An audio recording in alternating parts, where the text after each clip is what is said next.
Now, we know moms want their kids to feel loved, but my next guest believes that saying I love you is just the start. So she's sharing ways to back up those three little words with moves that help the message actually sink in. Family researchers and BYU instructor Heather Johnson, who's here with us to show us some everyday ways that you can make sure that your kids feel loved. Now, Heather, why is saying I love you not enough? Why is that only the start? Well, the tricky thing is the old saying is true. Actions truly speak louder than words. They do. Actions speak louder than words.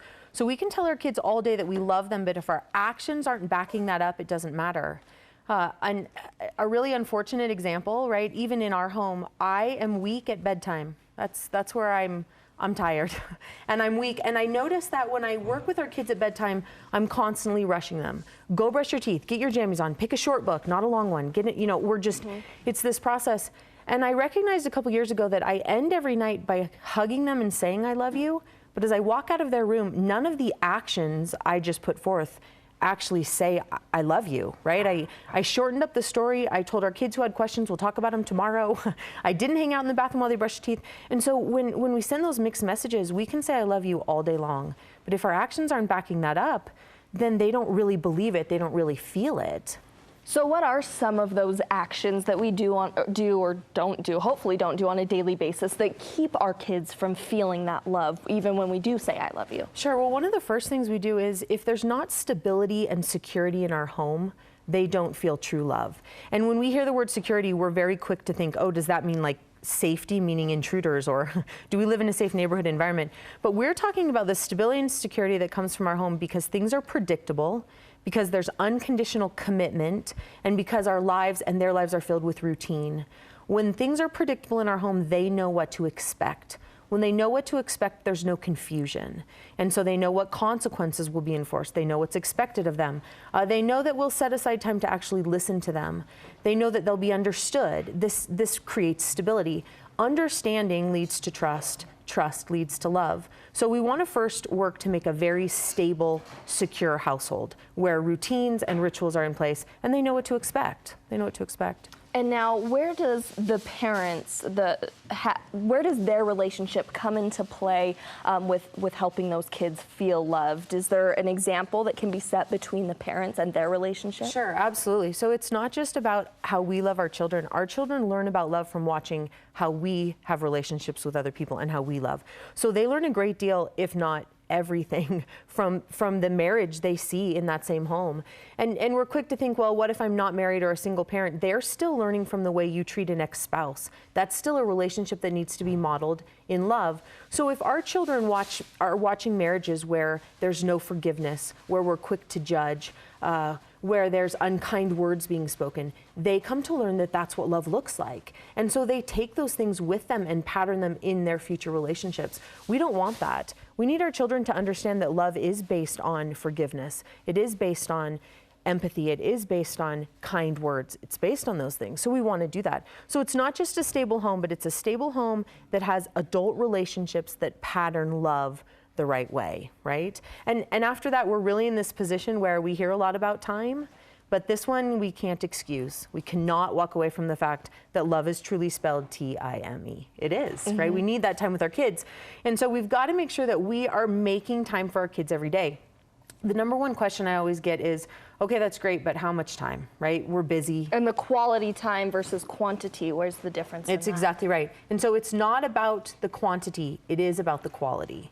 So here's a little challenge. If you want to start seeing dramatic differences in your children's ability to feel love from you, make a commitment to spend 15 minutes of uninterrupted time with each child every single day, uninterrupted. So the next question that comes is, okay, that's great, but what are we going to do for 15? Well, how are we going to fill this time? So sit down with your kids right today and get out a blank piece of paper and together brainstorm every single thing you could possibly think of that you could do in 15 to 20 minutes.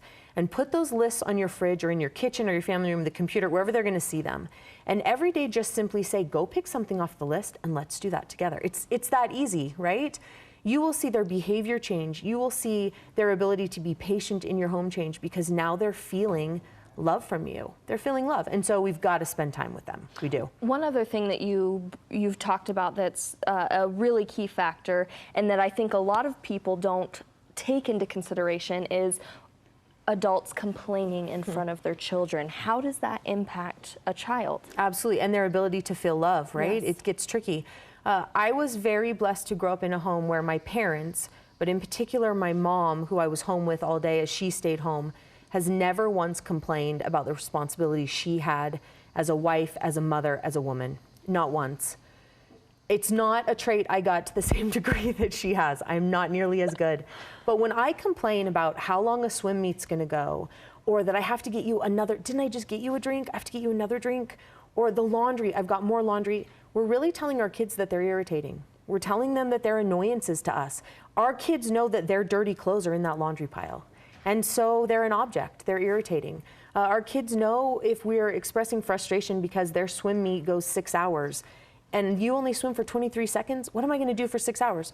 They feel those things. And so it's very hard for them to feel true love when the words we're saying, when we complain about those tasks.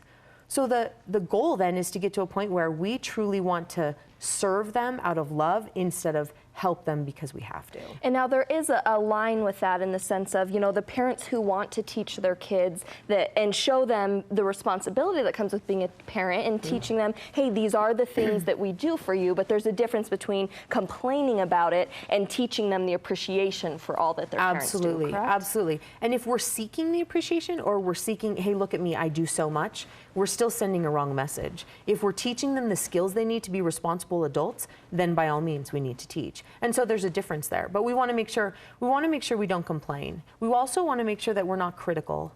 We tend to be critical of others sometimes, and when we're critical of others, it puts our kids in a position where they're actually thinking to themselves, well, wait, if my mom says that about so-and-so, I wonder what she'd say about me.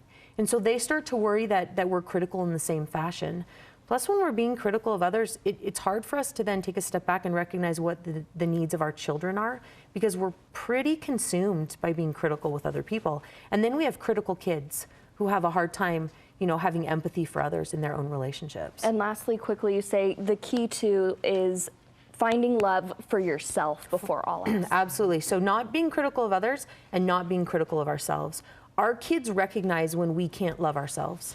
And they take that to heart, and it's very hard for them to believe that we can love them truly if they see we can't love ourselves. And so we've got to be cautious of that. Again, it also teaches them bad love skills, for lack of a better word. They carry those things with them. So instead of focusing on ourselves, there's two really easy questions we can ask.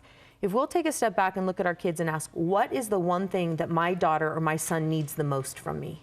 Very simple, right? And if we'll follow through with the answer to that, and if we'll follow that up with, what does our relationship need the most? We'll put ourselves in a position where our kids have all that they need. Heather, we love this information. Some great stuff to take to heart. Thank you so much.